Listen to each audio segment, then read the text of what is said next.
Welcome to Studio Break Video. I am your host, David Linneweh, and for today's second video interview, I met up with Gina Hunt to talk about her new installation entitled Stereo Vision, which is at Illinois State University Galleries and will be up through October 8th, so you definitely want to check it out while it is up. Of course, if you want to find out more about Gina, you can visit her website, gina-hunt.com, and of course, if you want to listen to a previous interview on Studio Break, it's number 98 and a few years back, so check it out. Of course, that interview will be coming up shortly, but I do want to remind listeners and now viewers that our 2017 Pro Competition is now open to all visual artists, so check it out today. Once again, this year we'll be collaborating with Bill Conger, who directs Heartbreaker Gallery in Peoria, Illinois. He'll be selecting 3 artists to appear on Studio Break, as well as 1 artist for a solo exhibition. In addition to that, we'll be doing a video with that artist in the space, and in addition to that, Osage Arts Community will be selecting an artist for a 2-week residency at Osage Arts Community. Once again, if you want to find out more information, just go to studiobreak.com, look on the left sidebar for the competition information page, and it's quite simple. You submit a small fee, 10 images and an artist statement, or email your website, and that is it. The deadline is September 1st, so get your applications in today. If you're an artist looking for a residency, check out Osage Arts Community. Once again, it's located in Bell, Missouri at the foothills of the Ozarks in a wonderful, majestic landscape retreat where you can focus on your work. Once again, they provide artists a live and work space, and in addition to that, they provide food and a wonderful, vibrant community where you can be a contributing member as well as get work done. So if you're interested in being part of that community, check out Osage Arts Community. You can find a link on our Studio Break page for more information. And before we move on, I do want to remind listeners and viewers to follow us on social media. So please like our Facebook page. You can follow our Twitter account at Studio Break, and Brains Making New is our Instagram account. Be sure to follow us there at Studio_Break. And with those announcements out of the way, here is my interview with Gina Hunt. Stay tuned. Again, welcome to Studio Break Video. We're just kind of catching up again. We have Gina Hunt, and I think the last time that I interviewed you was, you said 2014? I think it was the beginning of 2014, so, yes. A little bit's happened since then, I guess? A couple of things, yeah. Well, so again, at the time, we were just kind of reminiscing, kind of talking about it. You were kind of mostly, predominantly just working on campus at the time. Yeah, I was. The last time we met up, I was in the middle of graduate school, and since have finished just over 2 years ago. I was making paintings on canvas. Those paintings were with spraying paint, with an airbrush. I was using translucent colors. So there are some things from those paintings that have still remained in the work. Translucency of color, for sure, but a lot has progressed since then. Sure.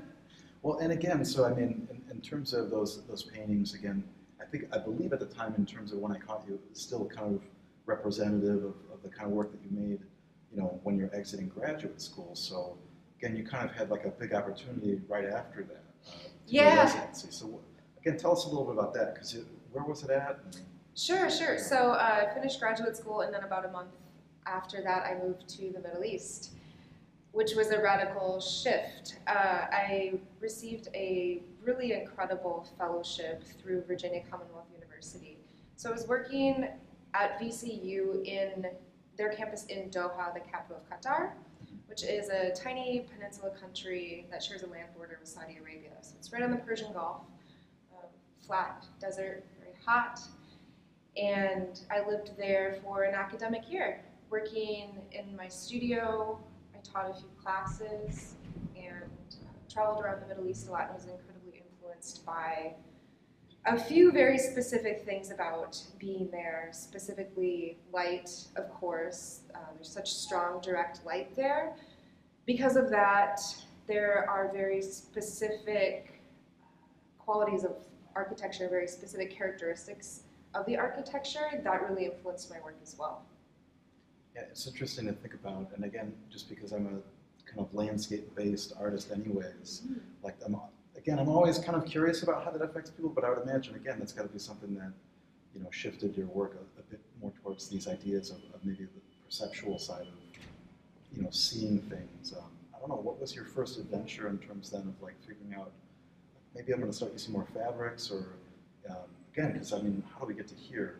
I guess that's the big thing, right? Yeah. Right. So the things that were really influential to me about living in Doha in regards to architecture were geometry and pattern, as well as how these characteristics of the architecture, how they function in terms of light diffusion, or how does the architecture kind of filter light in different ways. And I've been fascinated by light and color and perception and pattern and geometry for a long time. And so those are the things that really I started researching quite a lot after moving to Doha. So geometry, architecture, and then with fabric. I started using translucent fabrics pretty quickly after moving there for a few different reasons. Because of necessity and like what was available, it was much easier to find translucent colored fabrics than it was to find the kind of paint that I was used to using. Right, sure. And it also just felt a lot more appropriate for me to use something that was so much more a part of where I was living. And so the context of where I was influenced my work in many ways: the visual, the geometry, the patterns, but then as well as the material as well. Interesting. Well, and it sounds like a little bit too that just in terms of like exploring a new place, walking around, kind of interacting with it that way. I mean, is that something that kind of I don't know, put something in your head in terms of like what this work could be now, I guess, kind of moving forward and kind of having these different, again, I mean, I've heard a lot of artists kind of talk about being in new environments and stuff like that, kind of switching up their process. I learned a lot through moving to a part of the world I had never been to before. It was such a radical shift and was difficult. Like, how do you move across the world and continue an artistic practice that's still relevant to your own history, but dependent on this new context? How to deal with that, and how to deal with it in kind of a short period of time, too. So since then, I have learned that I totally thrive on that kind of challenge as well, and really, really love to invest myself in being in places that I'm unfamiliar with, because I'm able to notice subtleties, but also things that get worn with time and experience, things that become unnoticeable, become normalized, become regular. And so by bouncing around, relocating, seeing new environments, landscapes, etc., there's a lot to work with. It excites me a lot. Sure. Yeah. Well, and so in terms of these kind of more installation pieces, when you were there, I mean, were you doing kind of both, or were they something that started to influence the paintings too? Because I know at this point, again, in June you had your solo exhibition at 65 Rand. Yeah. And then you had these series of these paintings, and again you could kind of see that there's like ways that kind of gets influenced. And I'm sure we can kind of talk a little bit about some of your other residency experience as well, because I think that's important. But I'm curious, at the time then, when you're in this new land, are you just predominantly doing more installation-based things, or are you doing paintings and then allowing this material to kind of see what it does? Or I don't know. Sure. I was mostly making paintings and sculpture while I was there. Even the paintings, though, I definitely talk about them as objects. I talk about them as paintings, but they're objects. They exist in space. I really love thinking about how to use the depth of a painting as an object. How can I use the actual space within a painting to make this thing?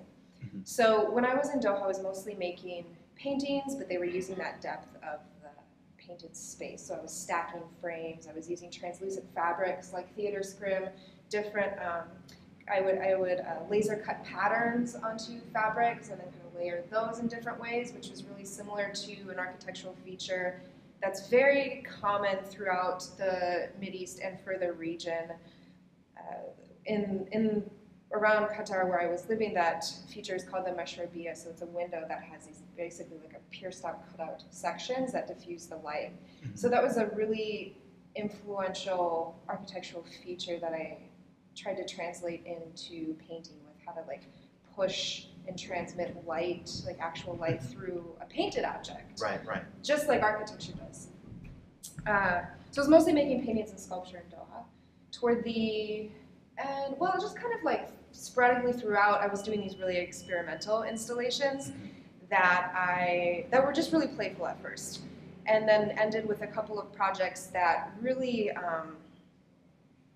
became really good source material after I came back to the US and started doing a lot of outdoor installations. So one of them was actually kind of like the premise of this installation that we're standing inside of. And I made 3 very large window screens, basically. I called them window screens. They were fabricated steel frames with hand-dyed theater scrim stretched over them. And then there was one other installation I did where I stretched layers of nylon across 2 poles in the parking lot outside of the university, just as an experiment to see how this material can kind of filter light and flicker with light, and how to think about putting work outside in the elements, with wind, with changing sunlight, all these things. Sure. Well, and again, some of those took place in national parks, if I'm not mistaken, or... Yeah. So I got back to the U.S. just over a year ago, and did a couple of different residencies. One of them was at the Badlands National Park in western South Dakota. Okay. And while I was there, I strictly did installations outdoors, actually. Everything that I made existed outside. Actually, while I was making everything, I made it all outside too. It was November, and I saw every kind of weather. When I got there, it was really hot, and I was hiking around with sleeveless shirts. It was like 80 degrees, and by the time I left, I had been through 2 different blizzards. Right. But the weather was nice enough while I was building all these things that I built them outside, and they were all pretty temporary, like textile-based installations, some of them being sculptural as well. But it seems like, again, that experience was something where you could really kind of hone like that side of things, or like, I don't know, like, I think about like when anybody starts like a new body of work, there's like this kind of like learning curve to it almost, and then you start to slowly like see what it could be. Sure. And again, it just seems like after that there was just like a whole succession of all these, I don't know, just different pieces to kind of see what you could do with it. And again, it's interesting to be standing here and to think about all that work. I don't know. Yeah, well, something that's like a string that's going through all of the work really for years has been a fascination with light, researching objects really that filter light, transmit light, diffuse light, whether it be something functional like architecture, something diagnostic or scientific like an X-ray. All of these things are mediating light, basically. So that's kind of like the premise of where I always start with a new place, especially. So in the Badlands, I was making these sculptures that were really similar to those window screens I made in Doha, but then they folded into themselves to make a shaped object. So I made one that was an equilateral triangle, so it's basically like 3 windows that were attached together. And then the other one was, it had 4 sides, and so it was kind of like a column or tower with 4 sides. And those were made of translucent fabrics that were diffusing the light as well. Yeah. And again, this is something that seems to have found a way in your paint, your objects. I don't know. They're paintings, like yeah, you kind of sure. said, but you kind of think about them almost as objects, but you kind of talked a little about this kind of like layering or depth. Yeah. But again, just having seen your show at 65 grand again, like it seems like you've kind of, I don't know, tweaked that in an entirely different way too than when we talked back in 2014. The painting seemed to have really kind of like evolved in a really great way. Thank you. But like, I don't know, try to maybe talk a little about how that part is influenced, working with all these different scrims and dyeing and just changing that process in terms of the paintings. Yeah, the paintings that you saw in 2014 were I would call them they were abstract paintings. They were trying to kind of document or replicate or ask questions about different kinds of light phenomena, color or light refraction, things like that. But I'm really invested in asking questions about how a painting is more than an image, and so that's why I've been so tempted to start calling them objects too, but they'll always go back to painting. But the physical materials of a painting are really important to me, and I think that so much content can be found in a painting throughout history if we look at the materials that the painting is made of. It's so much more than an image. Paintings aren't two-dimensional, like they've never been, just strictly like flat. And so that objectness of a painting is something that really gets my curiosity going. So the installations are very large and have actually become a way for me to kind of sketch out ideas. I almost think of them as drawings for the paintings, which the paintings at 65 grand were like 16 by 20. Sure. Some of them are 36 inches, some of them are 48 inches. They're not monumental size. They're all much smaller than any of the outdoor installations. But the outdoor installations have really helped me figure out how to use light, how to use planes of space, how to overlap colors in a translucent way to get all this other like emergent stuff to happen than within a painting. And the paintings are much more complex and intricate and more complicated in terms of their patterning and composition. So the installations really help me like experiment and throw out ideas and see what happens when I make a few decisions and then put it out into the landscape and then like have no more control over it. Which is really exciting to me. Well, again, we kind of talked a little bit about the scale of those things. So through the magic of editing. So again, we kind of have like a much bigger idea of like what the scale of this is. So again, it's like twice our size, right? Yeah, especially twice my size. Yeah.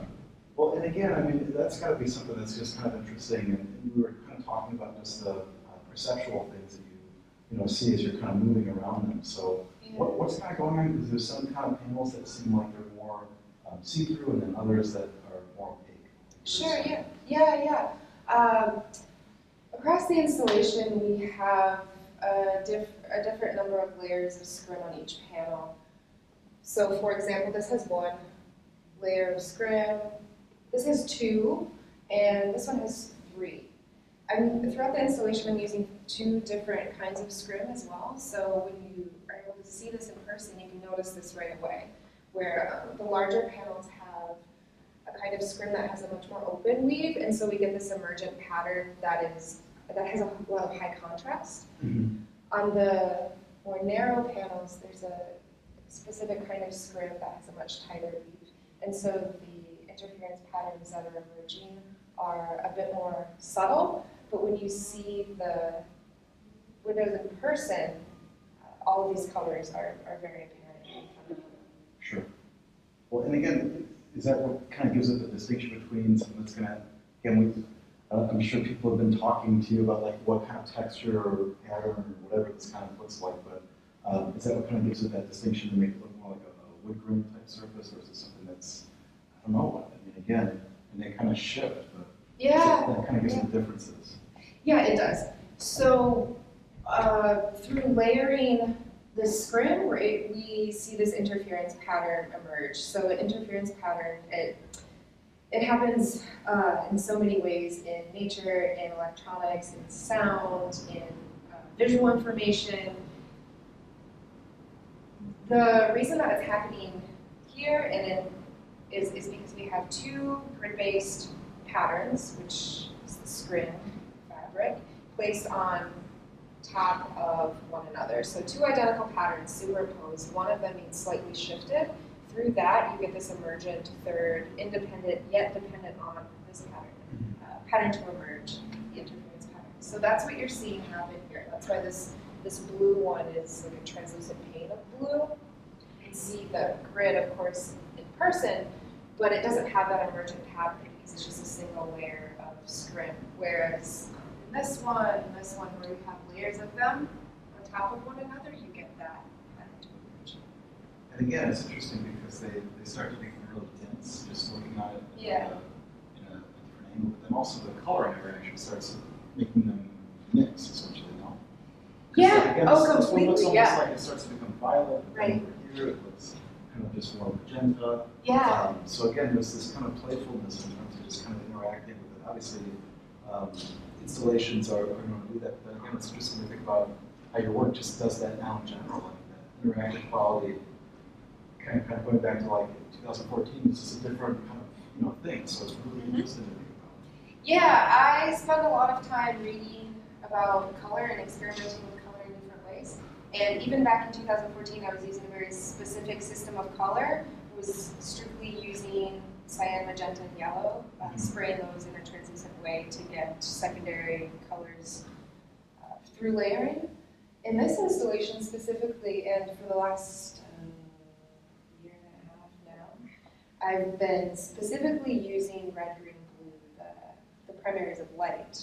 So the primaries of light are, like, light is so intangible and so not physical. And it seemed almost like contradictory to start using it in this physical way, which kind of gave me purpose to do it, to start experimenting with, well, if I used red, green, and blue in a physical way, what can I get to emerge from that color system? So throughout this installation, the only physical colors are red, green, and blue. So I've hand dyed all of this scrim using the same dye, so it all has the same, those same three hues. And so we're getting all of these secondary colors to emerge through the layering and through the illumination of the light sunlight that's coming through behind the scrim.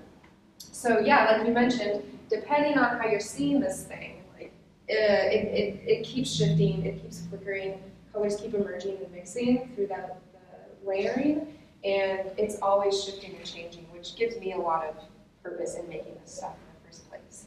Making something that when you stand next to it, like you see a person walking through it, it's always changing. So when we look at it from a very harsh angle from the side, it actually flattens out to be one opaque color. So this middle panel, when I'm looking at it from right here, is a flat blue. Right. And that's because I'm no longer seeing through the scrim. I'm only seeing the work on the left of it. I'm not seeing a space between anymore. So actually these works and the paintings that I make, a lot of them are made of air and space and light and shadow with physical material. But if we're looking at this, like, actually most of this is not material, it's not physical. So, like, again, so obviously then too, when the light shifts outside, it's going to be a huge dynamic thing. I mean, it's Totally. also something that, I don't know, it's interesting to be in this public space, but then also to be in like an outdoor space. So I mean, is that something that just kind of keeps revitalizing those other ideas in terms of like how to mess with, like, again, you're going to be into the business of like how to mess with people's perceptions more and more. Yeah, it has a bit to do with perception and being able to be physically next to something to see it and having that experience shift. That's a part of it. Another thing that's really important to me, though, is to not have complete control over this thing that I'm making. So I'm, with the scrim installations, with that outdoor installations that exist within architecture or within landscape, it's really a collaboration dependent on where that object or work exists.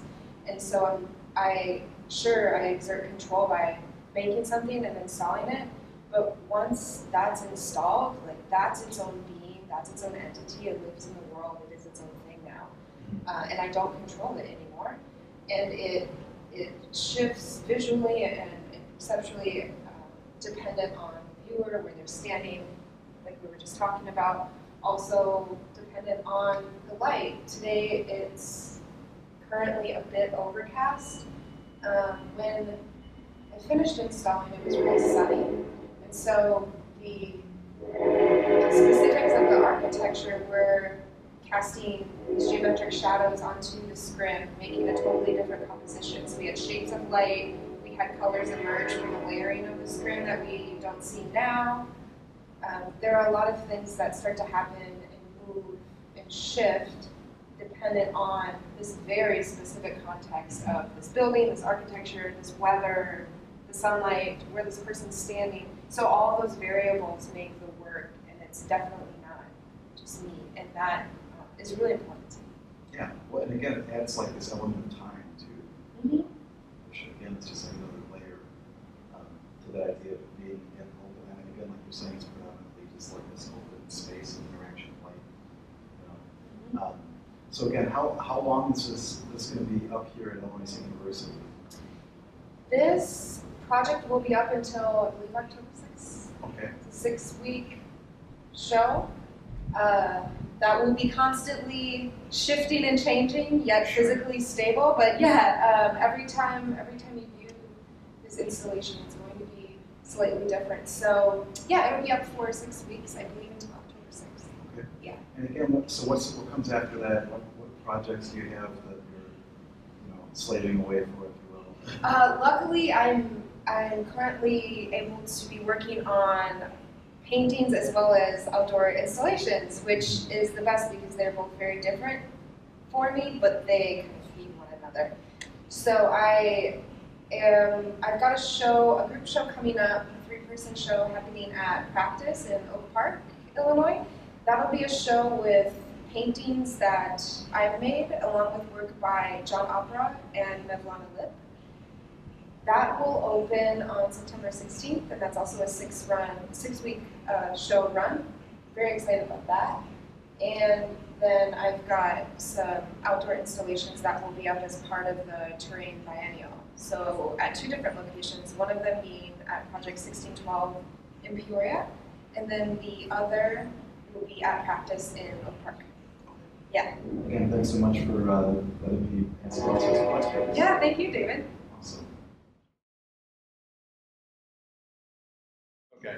I first started having conversations with Gina, I believe it was in the spring, and we were planning our summer exhibitions. And this being generally used as an installation space, I had seen a number of her installations and had seen reproductions of ones that she'd done in the Badlands and in other locations, and just thought that she'd really be able to transform this gallery into an aesthetic wonder. And I believe that she's fulfilled that hope on my part. The best thing I can say about it, and there are many great things I can say about it because I love the installation, is that it looks like it was just meant to be here. It looks like it's part of the architecture, like it's an inherent part of the space. And I spent a lot of time in here, and it's subtle, but the effects are subtle but very scintillating. And it affects just how you look at everything outside the gallery and how you view the space within. And there's subtle refractions and diffusions of light, for example, the green over there, or the blue that's showing on this windowsill, or the red or green over here. I also like the variety in the patterns, where some of them look like organic patterns, some of them look like wood grain, and it's a constantly changing atmosphere. So, what are some of the other exhibitions that are going to be taking place this month? We have 3 other exhibitions in the Far Gallery, in Gallery 1. We have Amy Cousins, You Will Never Have the Comfort of Our Silence Again. Fantastic installation, including a disco party, which will be happening later in the month, actually in September. We have selections from the art collection of the Kattner family collection, which includes works by such renowned artists as James Frederick Peto, George Innes, and Robert Henry, Reginald Marsh, and John Stewart Curry, and a few others. So we're really glad to have that. It's an unusual thing for us to have art of that particular era, because mostly everything that we do, including all the other shows, are that we're doing this month, are contemporary art. And then Alice Hargrave has this wonderful installation outside, including these new silk panoramic pieces of rainforests, and this is called Paradise Wavering, kind of somewhere in between Paradise Lost and Paradise Regained of Milton's. And so it's really a full program, 4 separate exhibitions, and I feel that again, it's been wonderful to invite Gina back and have her transform the space. And of course, a full schedule of everything is going to be up at the University Gallery's webpage. Yes, you can check out all the events and all the exhibition details. All right. Well, again, thanks for taking the time. Hey, you bet. Okay. Thank you, Dave. Thanks once again to Gina for joining me. If you'd like to find out more about her work or exhibition announcements, visit gina-hunt.com. And you can follow her on Instagram at G_NAAH, so do that as well. Her installation entitled Stereo Vision runs through October 8th, and it's at Illinois State University Galleries. I'd also like to thank Barry Blinderman, director of Illinois State University Galleries, to speak with me a bit about Gina's work and to talk a little bit about the upcoming exhibition series at Illinois State University Galleries. Of course, you can check out Alice Hargrove's show Paradise Wavering, which is also up through the 8th, as well as a number of other shows. Visit Illinois State University Galleries homepage for more information. Just another reminder as we head out, our 2017 Pro competition is now open, so if you are a visual artist, you should apply before the September 1st deadline. Information can be found by visiting studiobreak.com. If you just look on the left sidebar, you will see a link to our competition page. Again, it's open to all visual artists and super easy. You submit a small fee as well as email 10 images on an artist statement or email your website and you are done. You've applied. Our juror this year, again, is Bill Conger, who is the director of Heartbreaker Gallery in Peoria, Illinois. He'll be selecting 3 artists to appear on a future episode of Studio Break, as well as 1 artist for an upcoming solo exhibition. In addition to that, I will also be doing a video interview with this artist in the space. And on top of that, Osage Arts Community will be granting an artist a 2-week residency at Osage Arts Community in Bell, Missouri. Of course, if you know any artists that might be interested in this opportunity, please tell them to apply. Again, the deadline is September 1st. If you're just an artist looking for a place to get work done, you should check out Osage Arts Community, once again located in Bell, Missouri at the foothills of the Ozarks. They provide a variety of different artists, musicians, composers, writers, visual artists, live and work spaces, as well as food and a wonderful community and atmosphere to focus on your work. So if you're looking for a residency, apply to Osage Arts Community, and again, they have a deadline of September 1st for the coming year and a number of spaces available. Please help us spread the word about Studio Break by sharing things via social media. And again, be sure to follow us. Again, we have a Facebook page, so please like it. You can follow us on Twitter at Studio Break and now on Instagram at Studio_Break. So please be sure to do that. Let me thank Skylar Mail, who provides the music to Studio Break. You can check out his artwork at skylarmail.net. If you'd like to see my work, you can visit davidlinneweh.com. And of course, if you want to follow me, it's at David Linneweh on Twitter and Instagram. So please be sure to do that. We hope that you enjoyed the video. We'll talk to you real soon.